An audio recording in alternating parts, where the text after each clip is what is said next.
Assalamualaikum warahmatullahi wabarakatuh. Balik lagi di alur cerita buku harian seorang istri untuk episode malam ini 12 Mei 2022 hanya di SCTP1 untuk semua. Di episode selanjutnya si Nurus Tunjung si alias si Ledatel sama si Ken Kelvin yang dia melangsungkan potong bebek angsa di kuali dalam selimut. Tiba-tiba si Nurus Tunjung si Priska masuk dan dia juga langsung menghajar si Ken Kelvin sama si Nurus Tunjung si alias si Ledatel yang ada di dalam selimut. Lalu di sini juga si Ken Kelvin sama si alias Seattle juga dia yang lagi mau kukek-kukek.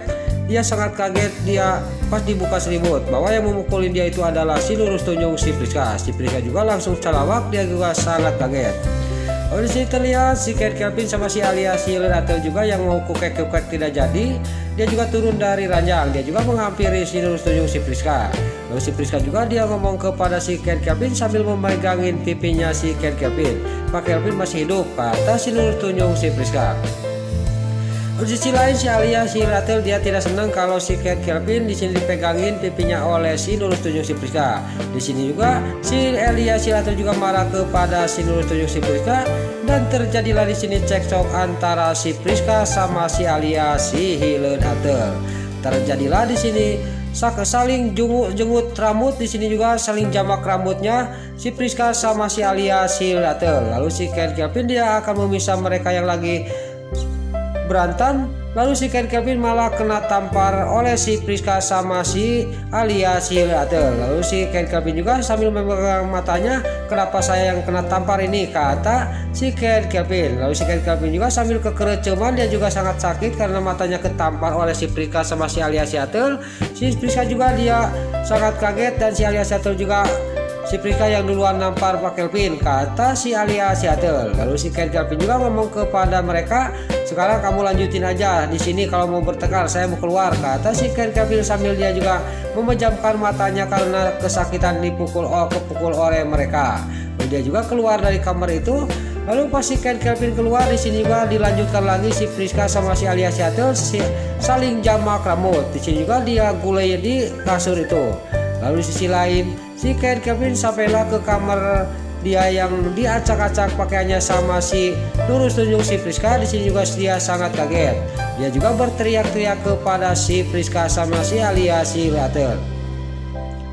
Gak lama kemudian datanglah si Priska masuk ke kamar itu dan di sini si Ken Kelvin marah kepada si Priska, kenapa pakaian saya ini kok berantakan kayak gini, kata si Ken Kelvin. Lalu si Priska juga dia ngomong kepada si Ken Kelvin, saya itu tadi yang ngambil pakaian itu karena saya kangen dan memeluk bajunya Pak Kelvin semua, kata si Nurus Tunjung si Priska kepada si Ken Kelvin.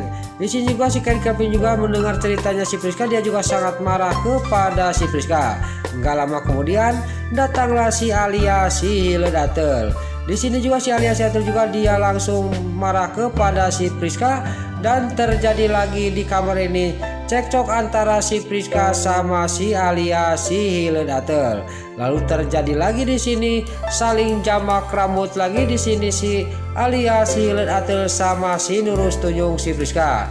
Di sini si alias Seattle juga karena rambutnya si Priska panjang, di sini dia juga langsung menjamak terus rambutnya si Priska. Lalu si Ken Kelvin di sini sangat marah kepada si Priska sama si alias Seattle. Dia juga dia berteriak kepada mereka. Lalu di sini dia juga sudah mau memisah dia dan mereka juga dia langsung berhenti dan si Ken Kelvin juga ngomong kepada mereka, saya tidak mau rumah saya kotor oleh jasad dua perempuan yang berkelahi. Sekarang mendingan kalian keluar, sambil dia menarik si alias Seattle sama si Priska dibawa ke tengah rumah.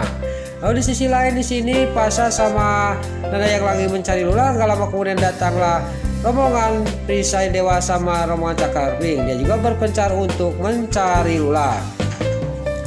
Lalu singkat cerita di sini dia juga sudah mencari Lula di tepi sungai itu dan di sini Lucky juga ngomong kepada Neta, kamu udah mendapat titik-titik Lula ketemu enggak, kata Lucky. Di sini juga mereka juga dia menghampiri Pasha sama Nana.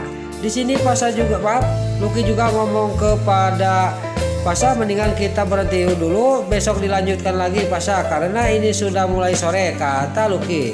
Di sini Pasha juga dia tidak mau berhenti dan dia juga dia sambil marah kepada Lucky Neta karena dia tidak mau membantu dirinya. Padahal di sini Pasha itu kecampuran emosi dan dia juga dia akan pergi sendiri Tapi di sini gak tinggal diam, Lucky juga langsung menahan Pasha supaya jangan pergi. Lalu di sisi lain di sini Pak Fajar yang ada di sebuah taman sama Mbak Lia, dia tiba-tiba Mbak Lia juga ngomong kepada Pak Fajar, mendingan kita membantu mencari Lula, kita ke tepi sungai itu, kata Mbak Lia. Singkat cerita Pak Fajar sama Lia juga dia langsung berangkat pergi ke tepi sungai itu untuk membantu mencari Lula. Lain lagi di sisi lain Dewa yang ada di ruang kerjanya di rumah, dia juga meeting sama kliennya lewat komputer. Di sini juga kliennya juga dia langsung video callan sama Dewa. Dewa juga di sini sudah beres meetingnya, dan di sini dia sudah beres meetingnya, dia mendengar tangisannya Junior. Lalu di sini terlihat Junior lagi digendong oleh Sukati di tengah rumah, dan di sini semua keluarga Buana panik karena Junior rewel. Tiba-tiba Dewa datang menghampiri Neratu Puwapara sama si Brokokoni dan Sukati. Di sini juga terlihat para Buana juga dia ngomong kepada Dewa, dia marah kepada Nana. Benar-benar Nana itu tidak punya hati, dia malah mementingkan mencari Lula daripada mengurus anaknya, kata para Buana kepada Dewa. Dewa juga ngomong kepada para Buana, itu bukannya nggak penting, itu penting, itu kan adiknya Nana, kata Dewa. Mama jangan ngomong kayak gitu mah, kata Dewa kepada para Buana. Lalu di sisi lain Neratu juga ikut ngomong, kamu sekarang telepon Nana suruh pulang, kasihan Junior, kata Neratu kepada Dewa. Dewa juga singkat cerita di sini dia juga langsung menelepon Lia. Lia di sini sama Pak Fajar yang menuju ke sungai itu, tiba-tiba Mbak Lia menerima telepon dari Dewa.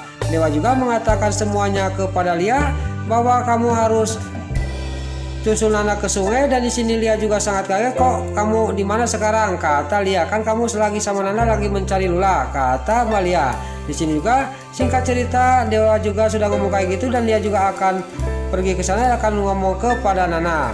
Lalu di sisi lain di tepi sungai di sini Lucky juga di sini ngomong lagi kepada Pasha, kita harus diberhentikan dulu pencarian ini Pasha, karena ini sudah mau malam, kita pulang dulu, besok kesini lagi, kata Lucky. Tapi di sini Pasha dia emosi dan dia juga hampir adu jotos Lucky sama Pasha. Di sini juga untung Neta sama Nanamu misalnya. Singkat cerita Pasha juga langsung pergi dari hadapannya Neta sama Lucky, dan terlihat Nana juga dia pergi berpencar, dia juga mencari Lula sendirian. Pas di tepi sungai jauh dari mereka, dia melihat sosok Lula yang ada di tepi sungai yang lagi menjanteng. Nana juga dia sangat senang, dia juga langsung berteriak memanggil Lula. Pas dia mau menghampiri Lula, tiba-tiba Lula hilang lagi. Itu cuman halusinasi Nana aja. Nah, itulah alur cerita buku harian seorang istri untuk episode malam ini 12 Mei 2022 hanya di SCTP 1 untuk semua. Sebelum Mimin pamit, yuk kita doakan para pemain dan kru BASI semoga diberi kesehatan, dan jangan lupa kita doakan sinetron buku harian seorang istri supaya bisa bertengger di rating nomor 1, amin. Dan juga sebelum Mimin pamit, bagi dulu mama, tante-tante, bunda-bunda dimanapun anda berada yang baru bergabung dengan channel ini, jangan lupa tekan tombol like, komennya, dan subscribe-nya. Dan jangan lupa nyalakan lonceng notifikasinya juga ya guys. Dan juga sebelum Mimin pamit, Mimin mohon maaf kalau ada salah-salah kata dan kata-kata Mimin balelo lobati soledat karena Mimin tos kabudah. Mimin mohon maaf. Sekarang Mimin pamit. Wassalamualaikum warahmatullahi wabarakatuh. Salam sehat selalu dimanapun anda berada. Terima kasih.